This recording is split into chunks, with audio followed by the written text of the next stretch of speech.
They say every house has a story, but I never expected mine to start like a thriller ripped from late-night cable TV, the kind where the narrator sounds too calm for the insanity they're describing. I bought the property dirt cheap, an abandoned craftsman tucked away at the end of a cul-de-sac where the streetlights flickered like nervous fireflies, and I figured I'd flip it for triple the price, quick cash, no hassle. But hassle doesn't knock, it kicks down the door, and I found out the hard way when I started tearing up the backyard to put in a new patio. My shovel struck something hard, and after 20 sweaty minutes, I unearthed a rusted metal trunk the size of a mini fridge. Heart pounding, I pried it open with a crowbar and froze. Inside were government savings bonds, thick stacks bound with aging rubber bands neatly sealed in plastic, perfectly preserved. Each bond worth thousands. Together, maybe $300 million. My pulse hammered like a jackhammer.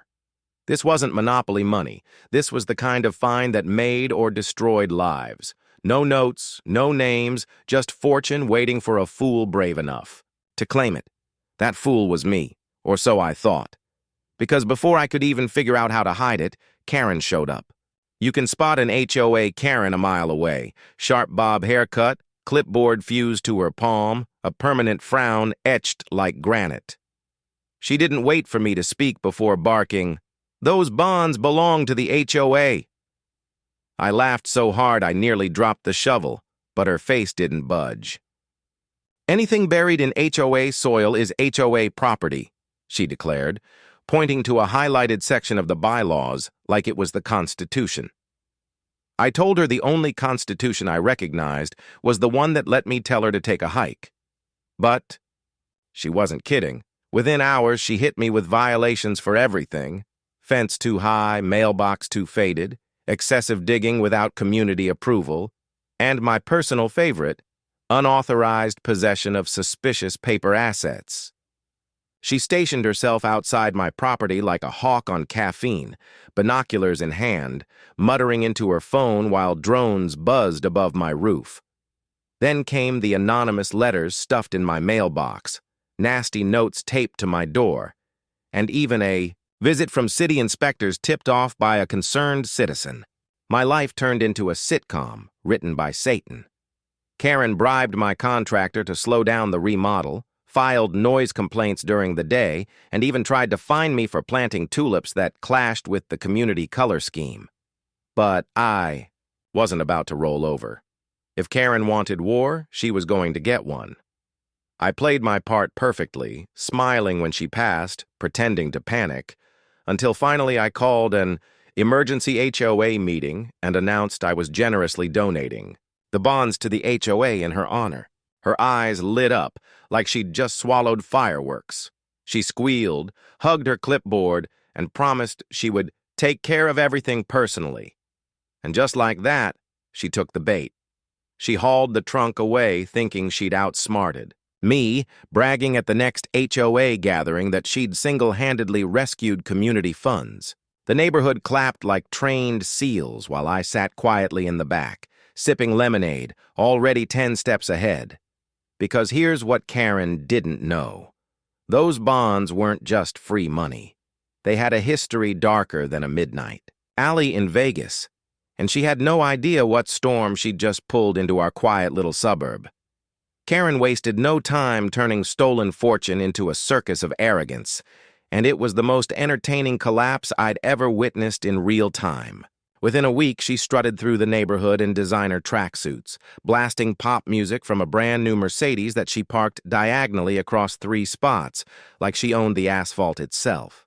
She replaced her mailbox with a gold-plated monstrosity shaped like her initials, hired landscapers to carve hedges into her silhouette, and installed a fountain featuring her holding a torch like she was the HOA Statue of Liberty. She called it a beacon of prosperity.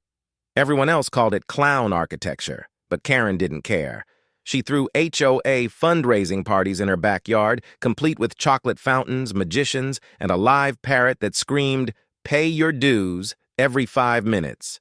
She bragged the bonds were now community assets, but kept them locked away in her garage behind 2 padlocks and a door painted in glittery purple, claiming she was protecting our future.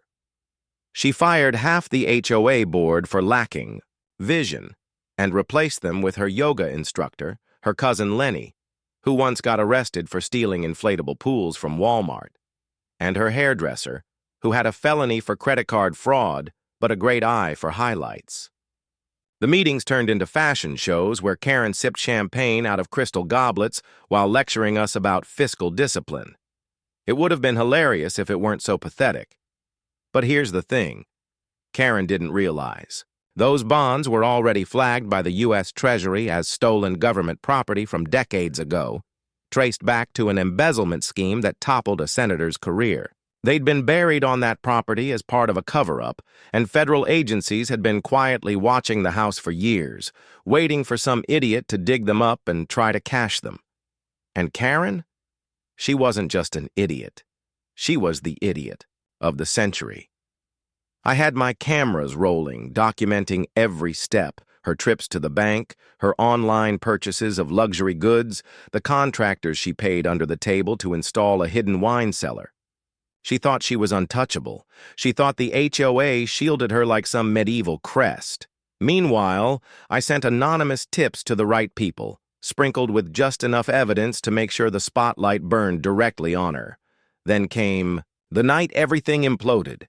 A fleet of black SUVs rolled down the cul-de-sac, silent, headlights off like sharks gliding through dark water. They stopped in front of Karen's bedazzled palace. Men in suits stepped out. No nonsense, no hesitation.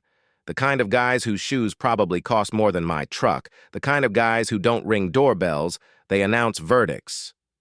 Rick, her clueless husband, answered the door in flannel pajamas, holding a half-eaten Pop-Tart. He disappeared inside like a vanishing act.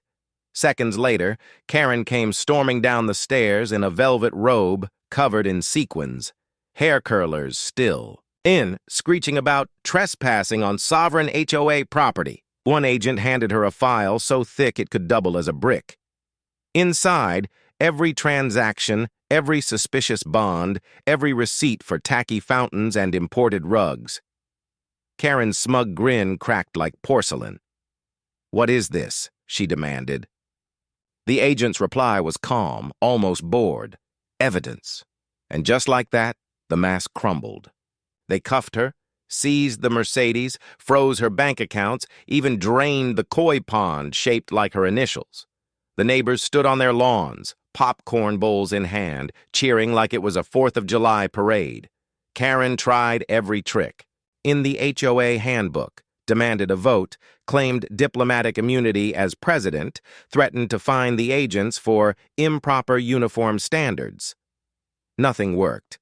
She screamed as they dragged her out, blaming Rick, blaming Lenny, blaming me, even yelling about hypnotic suggestion and UFO interference.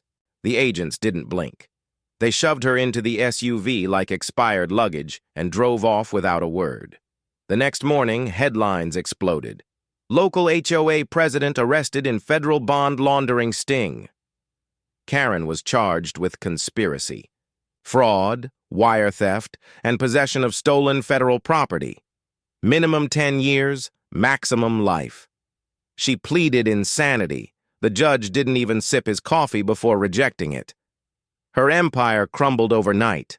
The board dissolved, her mansion seized, and her fountain auctioned online. I bought it and installed it in my backyard as a bird bath, because nothing says karma like pigeons pooping on Karen's legacy.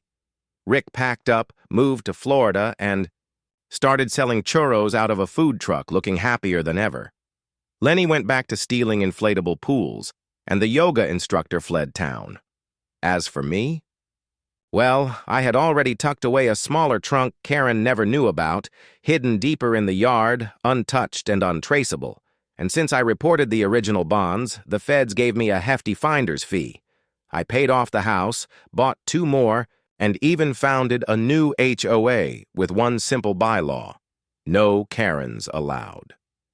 The neighborhood has been peaceful ever since, quieter than a library on Sunday, and every time I walk past Karen's old house, now stripped bare and sold to a young couple, who just wanted a fixer-upper, I smile. Because sometimes the universe doesn't just serve justice, it serves it with sprinkles.